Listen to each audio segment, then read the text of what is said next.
En el capítulo 8 de Romanos, Pablo nos introduce en el tema del Espíritu Santo en su obra de santificación hacia el creyente.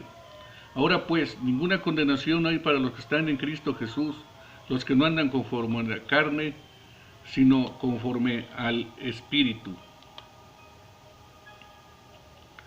Ya no hay condenación, porque por medio de él la ley del Espíritu de vida me ha liberado de la ley del pecado y de la muerte. En Romanos 8.2. En efecto, en Romanos 8.3 nos dice, en efecto, la ley no pudo liberarnos, porque la naturaleza pecaminosa anuló su poder. Por eso Dios envió a su propio Hijo en condición semejante a nuestra condición de pecado para que se ofreciera en sacrificio por el pecado, y así condenó Dios al pecado en la naturaleza humana. Jesús paga el costo de nuestro pecado, y al aceptar su sacrificio, nosotros su entrega, y al haber ocupado, entonces aceptamos también su vida para nosotros. El versículo 4 de Romanos 8.4 profundiza al apóstol, a fin de que las justas demandas de la ley se cumplieran en nosotros, que no vivimos según la naturaleza pecaminosa, sino según el Espíritu. Romanos 8.4. Nosotros, en lugar de vivir en nuestra naturaleza pecaminosa, con pornografía, con groserías, vivimos una vida de crecimiento espiritual. Por eso dice el versículo, los que viven conforme a la naturaleza pecaminosa fijan la mente en los deseos de tal naturaleza. En cambio, los que viven conforme al Espíritu fijan la mente en los deseos del Espíritu de Dios. Romanos 8.5. En lugar de fijar en nuestra naturaleza pecaminosa o en el pecado, fijamos en Cristo, en su palabra y en su Espíritu. Versículo 6. La mentalidad pecaminosa es muerte, mientras que la mentalidad que proviene del Espíritu es vida y paz.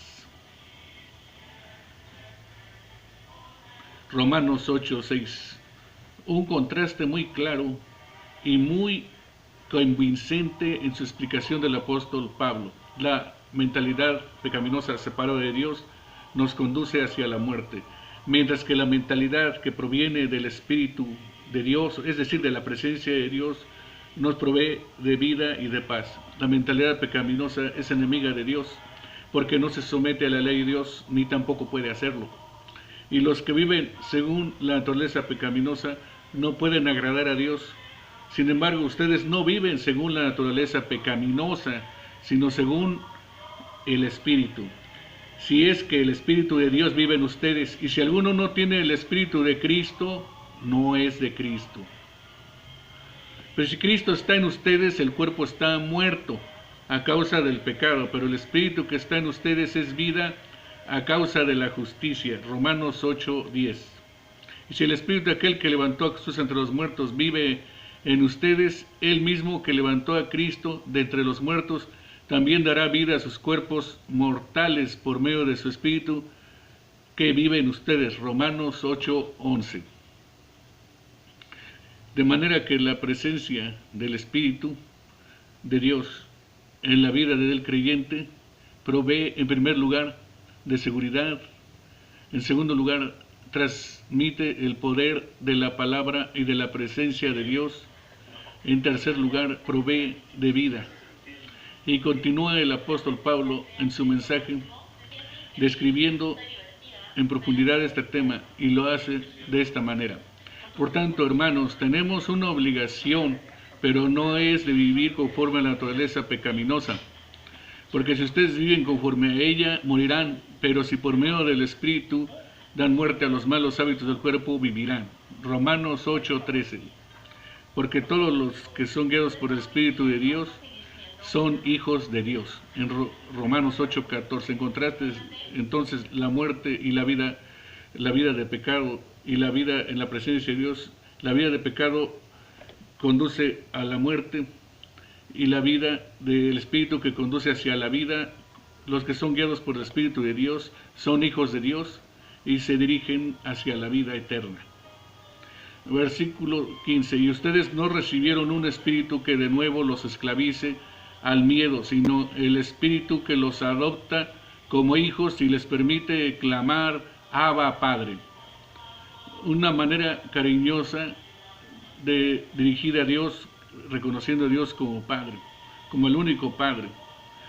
Así que somos adoptados como sus hijos, y por eso decimos papá o pa. Ese Padre que nos había creado, que nos separamos y nos independizamos para hacer nuestra vida. Y aquí podemos volver siendo aceptados nuevamente como sus hijos adoptivos. En el versículo 16 amplía la obra del Espíritu Santo diciendo, nos pide que somos hijos de Dios. No solo el Espíritu mismo da testimonio a nuestro espíritu de que somos hijos, así también, y si somos hijos también herederos de Dios y coherederos con Cristo. Pues si ahora sufrimos con Él, también tendremos parte con Él en su gloria. Romanos 8:17. Solo el Hijo recibe la herencia de su Padre. De manera que dice, si somos hijos, también somos herederos, pero más que herederos, somos coherederos con Cristo, de un universo, pero más que de un universo, de una vida para siempre. Desde el versículo 18 en adelante se nos habla de la gloria futura, en contraste con el sufrimiento actual. Y Pablo lo describe así magistralmente. De hecho, considero que nada se compara a los sufrimientos actuales con la gloria que habrá de revelarse en nosotros. La creación aguarda con ansiedad la revelación de los hijos de Dios, porque fue metida a la frustración. Esto no sucedió por su propia voluntad, sino por la del que así lo dispuso. Pero queda la firme esperanza de que la creación misma ha de ser liberada de la corrupción que la esclaviza, para así alcanzar la gloriosa libertad de los hijos de Dios. Cuando el pecado entró, también dijo Dios que la tierra será maldita por tu culpa, en una naturaleza, en una vegetación, en un mundo, en un ambiente deteriorado por la mancha del pecado. Por eso sabemos que toda la creación todavía gime a una como si tuviera dolores de parto.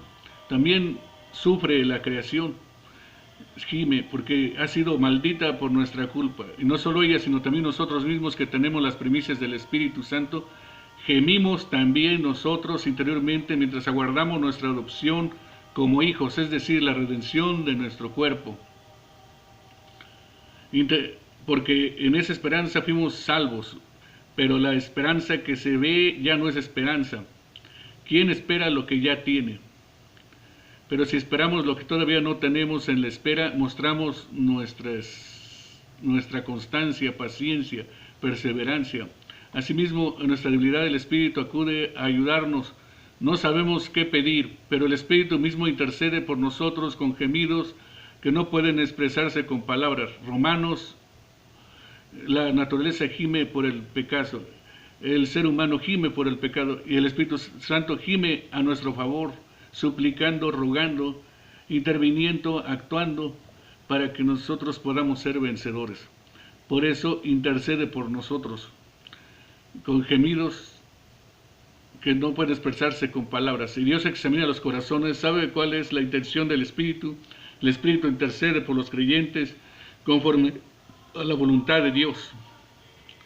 Del versículo 28 en adelante nos encontramos con una de las expresiones más lindas del apóstol, que voy a leerla por su contenido sin pasar por alto. Ahora bien, sabemos que Dios dispone todas las cosas para el bien de quienes lo aman, los que han sido llamados de acuerdo a su propósito. Porque a los que Dios conoció de antemano también los predestinó a ser transformados según la imagen de su Hijo, para que Él sea el primogénito entre muchos hermanos. Jesús, el primogénito, el primero, pero la familia del Señor tiene que completarse. Y eso que predestinó, Él predestinó a todos para la salvación, los llamó. Y a los que llamó, aceptaron el llamado, Él los justifica.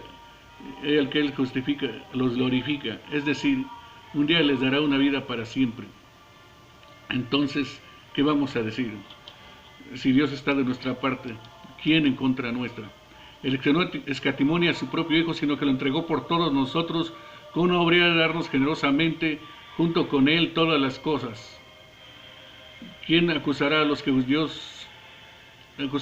a Dios ha escogido, si Dios es el que justifica? ¿Quién condenará? Cristo Jesús, el que murió, incluso resucitó y está a la derecha de Dios e intercede por nosotros. ¿Quién nos aparta del amor de Cristo? La tribulación o la angustia o la persecución, el hambre, la indigencia, el peligro o la violencia. Así está escrito: por tu causa siempre nos llevan a la muerte, nos tratan como ovejas para matadero. Sin embargo, en todos estos somos más que vencedores por medio de aquel que nos amó. Pues estoy convencido de que ni la muerte, ni la vida, ni los ángeles, ni los demonios, ni los presentes, ni lo porvenir, ni los poderes, ni lo alto, ni lo profundo, ni cosa alguna en toda la creación podrá apartarnos del amor que Dios nos ha manifestado en Cristo Jesús, Señor nuestro. Querido amigo, este es el amor inclaudicable, incomparable de Dios para con usted, para conmigo y para con todos. Aceptemos este amor y correspondamos con ese amor. Vamos a orar.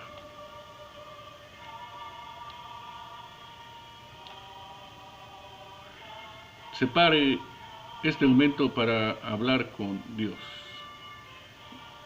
Padre Santo, te damos gracias por este capítulo 8 de Romanos que acabamos de leer. Jesús quiere estar contigo a solas. Dale ahora esta oportunidad en este día. Por eso elevamos esta oración pidiéndote, Señor, que aceptes la gratitud por tu inmenso amor con que nos amas, y te pedimos que nos bendigas para que nosotros podamos ser recíprocos, amarte y hacer tu voluntad. Te pido y te lo agradezco en el nombre de tu Señor Jesús. Amén.